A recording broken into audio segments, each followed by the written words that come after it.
Oh hey guys, welcome to the Selling Uma Show. This is your host, Kika, and we're gonna have an awesome day today. We have such a full little show ahead of you. We're gonna talk about visas and health and compost toilet and a whole bunch of awesome stuff.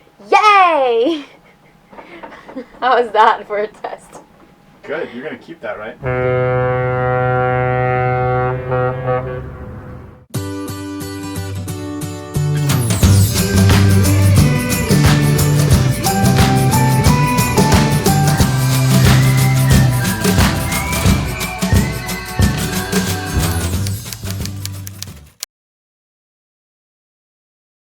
Hey guys, before we start this episode, I wanted to bring you a little more up to date. As most of you might know, these past couple of weeks I've been really hard on us. My mom was sick and in the hospital in the States, so right before the hurricane in October, I left and flew to New York to help take care of her. I personally thought that after a few weeks I would be able to come back, she would get better and I would be able to come back to Dan and Uma, but unfortunately the cancer got worse and worse, and instead Dan flew to New York to keep me company. November 1st she passed away, and that's when we all flew back to Haiti for the funeral and to spend time with the family. We spent a couple weeks within family, and within that time we wanted to take care of a few things before we actually needed to get back to Uma. The first task that we had to tackle was to get the right visas for me to get to the Caribbean island, because that's going to be our future route. And trust me, it's not as easy as you think, because as a Haitian passport holder, I literally need a visa for every single place I visit. But in order to do that, you can't just show up to the embassy and say, hey, here's my application, give me my visa. You have to go to a Sogebank and get the interview date from them, and from there you go back and actually get that interview, gather your paperwork and all that. We just made it to the French embassy. My meeting is at 10:30, so an hour and a half from now, and I feel like we're in the right place. I just have to get in line and make sure I get in. So wish me luck. Bye. Bye. My first visit to the embassy was pretty unsuccessful because they have never heard of a Haitian passport holder trying to go to Martinique and Guadeloupe and all the French territories without a plane ticket.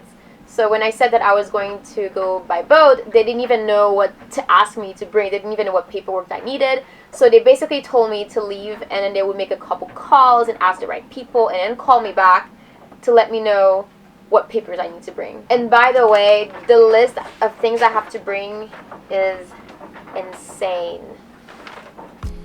In the meantime, we went ahead and took care of a few other things.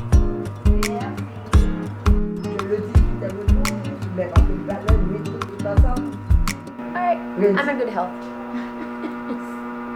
So we're going to take my blood pressure and do my couple little tests to see how's my breathing and my heart rate and all that stuff. So I already know I'm in good health. Even though I was pretty sure I had nothing wrong with me, I felt better double checking with Colette, my family doctor, especially before leaving Haiti. Colette also helped us by giving us a list of antibiotics and other items to get for a medical kit. I can offer this small wink. You'll find that a little goes a long way. A little goes a long way.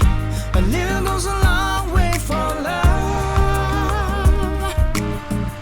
A little goes a long way. A little goes a long way. A little goes a long way for love. If you were so lucky as to find someone with whom to spend your every day,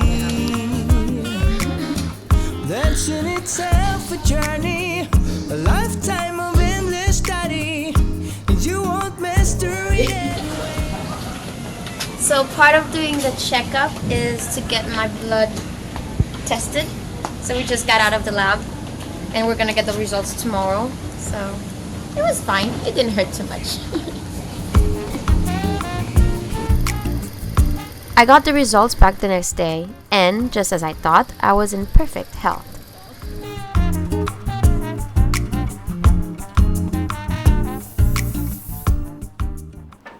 So here's the thing with Haiti. A lot of things you can't find. And in order to find them, you have to know the right people. And sometimes you have to know someone who has a cousin who knows someone that has a shop that you can get your things from. And there is a store in Delma that kind of sells some boat stuff, some ropes and all this stuff. But for fiberglass and epoxy, it was almost impossible to find. So luckily, there was a guy that worked at my mom's office that knew a mechanic that knew someone that had a shop, and we decided to go on a little road trip to get some fiberglass.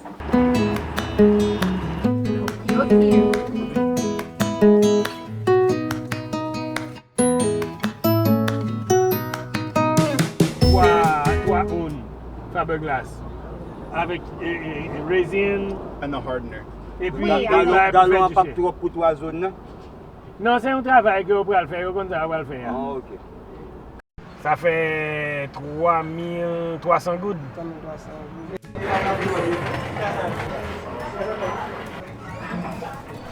This little shop was set up to mix some paint for cars, but they also had a bit of fiberglass and resin that they were willing to sell us.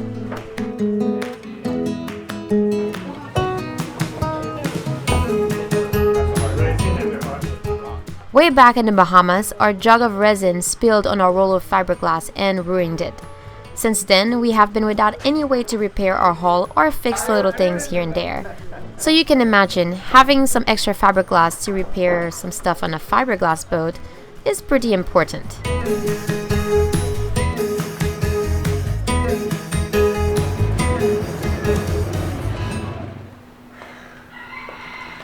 Today we're gonna go meet with the radio station. We're gonna do a little radio interview this morning.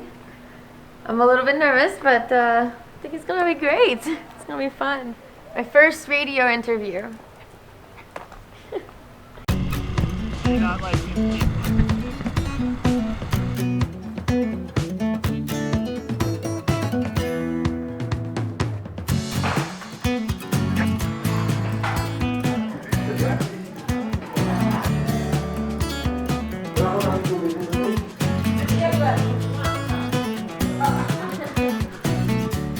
I had such an amazing time chit-chatting with Karel.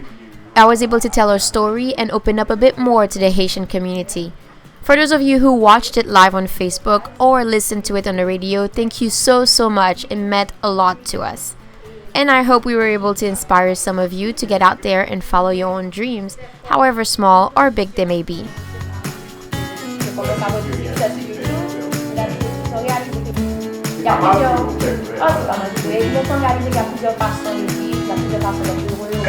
Merci beaucoup. C'est l'équipe qui est avec nous pour parler de denim qui casse les pour internet à checker s'il vous plaît pour une vidéo ça.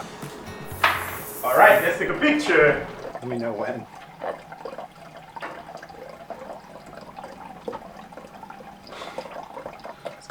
Thank you. So back to the visa deal. After so many visits and so many phone calls to the French consulate, I still didn't get the visa applied for. And here's why. I had all my paperwork ready and everything was all set to go back, except for one piece of paper. Something called archive extract. And I'll explain what it is. After the earthquake, a lot of birth certificate got destroyed. So they changed their system to make the legal copy, and it's called archive extract. Luckily, I had one that my mom printed for me a while back, so that's what I've been using all these years, along with a copy of my birth certificate that I still had. But what I didn't know is that those things have an expiration date, and mine was printed in 1995. And when I went to the French embassy, they looked at it, they laughed, and they told me that I needed one that was post 2010, or else it didn't count. So, easy enough, I got some research about applying for one, and what they told me is that they can take up to 3 months to actually print that archive extract, which for me, honestly, it's not really worth waiting 3 months to just get a visa to go see a couple islands in the Caribbean. So we decided to skip it for now. After all this craziness, someone just told us recently that without a visa, I can still go to the French islands with a temporary pass that would give me access for 7 days. Something that the embassy forgot to mention, I guess. But I guess we'll try to go with that and see if that's a viable option. If not, we'll skip it. Anyway, it's certainly not impossible to go places. It's really a pain in my butt. But at least now I know that whenever I apply for my Schengen visa to go to Europe, I'll have the right paperwork. And I'll have by then my archive extract, hopefully. Alright, so fast forward a couple weeks, we were almost ready to go back to UMA. And we realized that we were still missing a couple things. One of them being that we have a head, a composting head, which basically, if you don't know, it's a bucket that you add sawdust to it. Only problem is we didn't have any sawdust left. But luckily, we knew just the guy to call, and you've guessed it, my uncle Bertrand. Yep, the one you've seen so much of lately. He works at LCI, a company that does many things related to construction, like straightening these huge coils of rebar so that they're ready for the job site. I wonder if you hear me, 'cause I've been calling out. Among other things, they also import and mill lumber. I wonder how you close. I feel like I am falling. They take it to the saw, and then they saw it to the size that they want. So because of that, they also vacuum all the dust and everything, so it comes there, but they pick it up and put it in that pile. And that pile of gold was what interested us the most.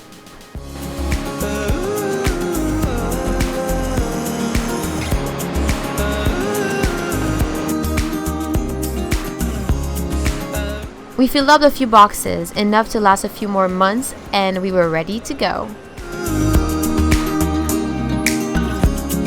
Come on and let me see you.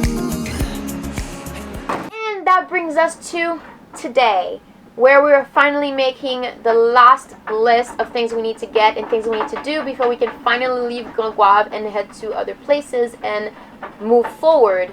But before that, we got invited to one more excursion to go to south of Haiti, and we are super excited to share that one with you. So until then, cheers!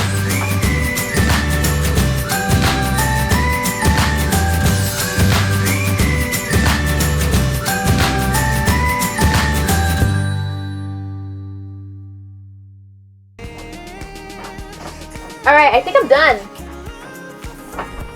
You done? I'm done. How's your wine? It's so good. You want to try it?